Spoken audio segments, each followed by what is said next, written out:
The Upward Look for June 1st. The reading is entitled, Never Yield Christian Principle. Even unto them will I give in mine house and within my walls a place and a name better than of sons and of daughters. I will give them an everlasting name that shall not be cut off. Isaiah 56:5.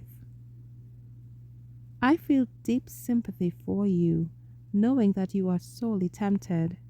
The enemy is trying to make you faint and become discouraged. I feel no less sympathy and deep interest for your husband. Our Savior will be his Savior if you will accept him. Never, never are any one of us to feel that it is anything but the highest honor to become sons and daughters of God. My sister, never, never yield to the temptation to sacrifice Christian principle in order to meet the world's criterion. Be firm, be faithful, for you are bought with a price. Your duty to your Savior may not lead you in the smoothest paths, but your Redeemer never walked in paths of self-pleasing and self-indulgence. He lived not to please himself. He went without the camp, bearing the reproach. Wherever providence has placed you, God will give you strength to stand firm in the faith. Let nothing interpose between your soul and God. Christ did not merely give us directions as to the path in which we must travel, but he came to be our teacher. He did not merely tell us how we ought to obey, but in his own life he gave us a practical example of how we should obey. Thus, he is the true helper.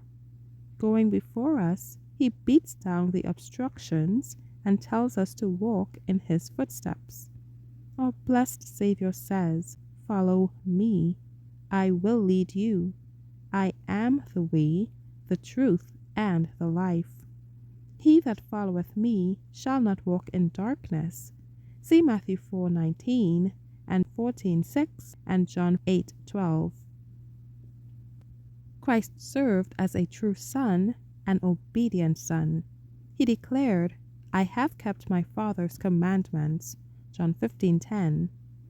Sanctification is a lifelong obedience. We can be greatly honored by being in co-partnership with Christ. "Take my yoke upon you," he says, "and learn of me. For I am meek and lowly in heart, and ye shall find rest unto your souls." Matthew 11:29. The obedience of which Christ has left us an example is perfect and complete. My sister, the Lord loves you, and he wants you to have the crown of life. He that overcometh, the same shall be clothed in white raiment, and I will not blot out his name out of the book of life, but I will confess his name before my Father and before his angels. Revelation 3:5. The white robes are the garments of Christ's righteousness, and all who have this righteousness are partakers of the divine nature.